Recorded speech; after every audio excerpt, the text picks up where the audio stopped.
There's a home called Bryn Estyn, and they were based in Wrexham. Bersham Hall is just outside Wrexham, and so was Bryn Estyn, the other side of town, and they were closing down. So a lot of their staff were getting migrated over to our home to work. Fine at first, some new faces, some new people, but a lot of people wanted to put their authority down straight away. So did the abuse that you had suffered up until that point get worse when the staff from Bryn Estyn came and joined the regime at Bersham Hall? Not immediately. Not immediately. It took, I'd say, about a month. And then we were taken to Bryn Estyn, where they give us alcohol, crisps, sweets. We also wear pyjamas. Yeah, and we were abused, sexually abused. But even then, as a kid, you're safe. No one's going to kill you. You're safe. Do you understand? Because it was the norm. Yeah, you're safe. Just put up with it. Just put up with it. So you're safe. A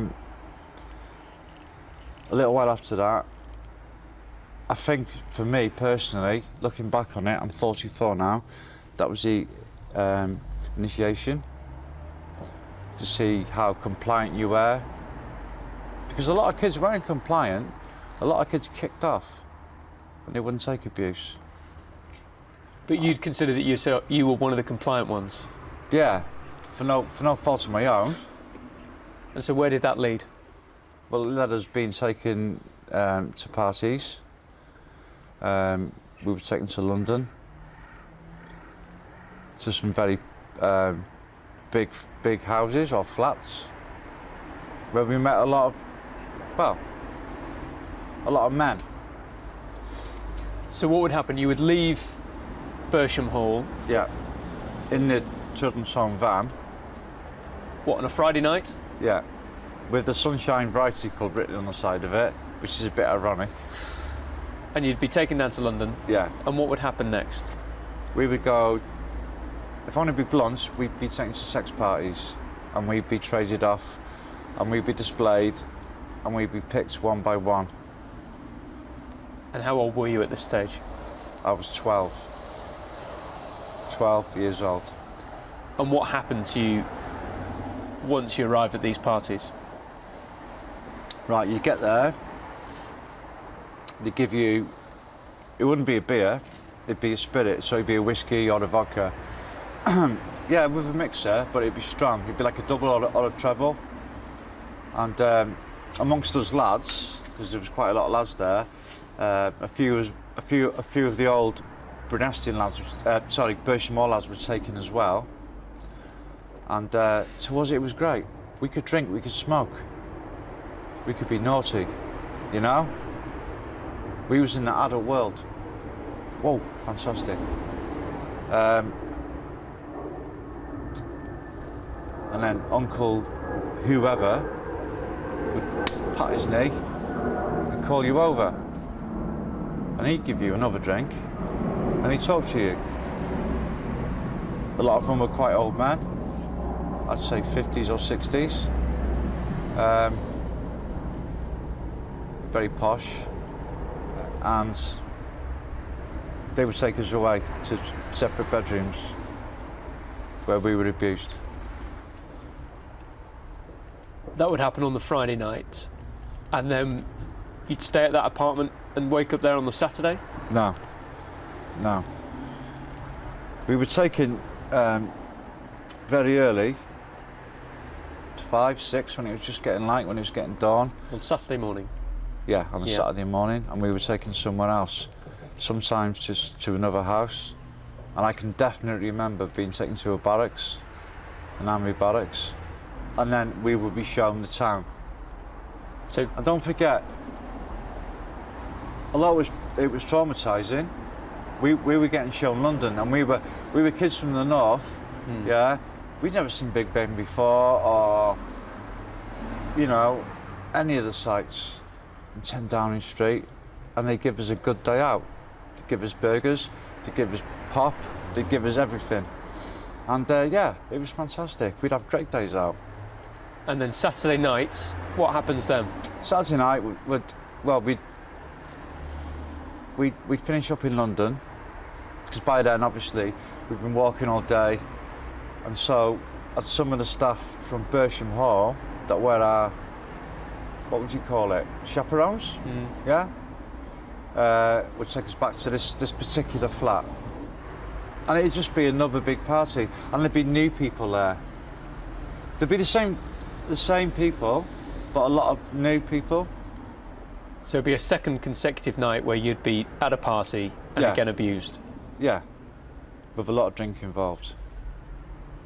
They made an effort to get drink inside us, and a lot of the lads, because some of the lads were 10 and they couldn't take alcohol. But I can remember one time when a kid was 10 and he was too drunk to stand up, and they led him away to one of the rooms. Come on. Come on. You should have been put in an ambulance, you should have been taken away. They didn't care.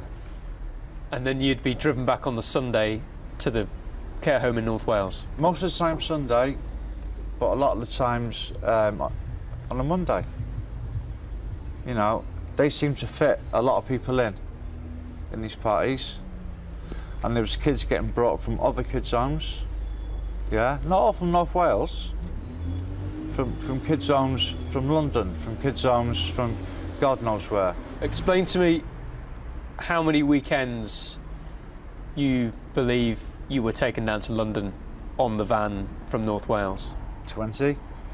20 weekends you went through that routine of Friday and Saturday night? I'd say 20 weekends, because I just remember doing it for the summer. Yeah? And it was every week? Whether that was something to do with our being off school, God knows, yeah? But it was the whole summer, and then it stopped. Yeah? But the abuse carried on at the kids' homes. But we were so used to it, we became good at it. I should do my homework in my head. Literally do my sums in my head, do my English essays. Anything to think about things that weren't happening? Absolutely. And a few words said to them would encourage them. Amongst the young guys that were on that van being taken down, did you ever talk about why you were going to London and the abuse side of it rather than the sightseeing? No. So not even amongst yourselves, away from any adults? No. No, because we had fear driven into us. We were all told. Because the thing is, it was a privilege. And if you spoiled that privilege, you ain't going to go again. Yeah? And you would literally zip your mouth. Yeah? We were told to be quiet. Yeah? To us, we were going to a party. We were given drink. Yeah? Yeah? Drink. I can't substantiate this, but I think we were getting drugs as well. Not separately, I think, in the drink, yeah? So, yeah, to us it was a big deal. Because we were taken away from these ramshackle, horrible kids' homes to a posh flat in London where we could drink, you know? And it wasn't, don't get me wrong, it wasn't abuse the second you walked through the door. This was like a lead on, you know, because they were checking us out. And then one by one, you get picked off. Yeah? And we even had the foresight at that age, at 12, and getting on to 13, of getting the lad who's just come back from the room, yeah, one of the rooms, not just the room, one of the rooms, of fixing him a drink, you know? Fixing him a drink. Because he was shell-shocked. We all were. I wasn't going to miss my seat on the bus. No way. Would you? Because it was that privilege, it was something different from the routine that you had in the home. would you miss your seat on the bus? No, you wouldn't. I don't know you, but you wouldn't. Don't forget, we were going in the daytime, we were going sightseeing, we were seeing London, yeah? We were smelling it, breathing it, loving it, yeah? Horse Guards Parade, yeah? Oh, everything, you know, Buckingham Palace. And we felt privileged. And we had to put up with abuse at the end of the night. And because we've been abused before, some of us, me included, took it with a little bit of pinch of salt.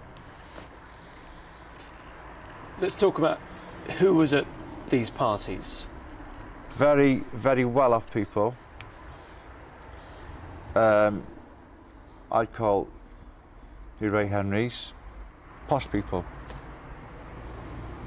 And what was their attitude? And we were told off if we banged into the furniture, because suddenly we were told it was a Chippendale. What the holy hell is a Chippendale to me? You know, it's a chair, sorry. You know, and you get smacked round the head. It was how compliant you were,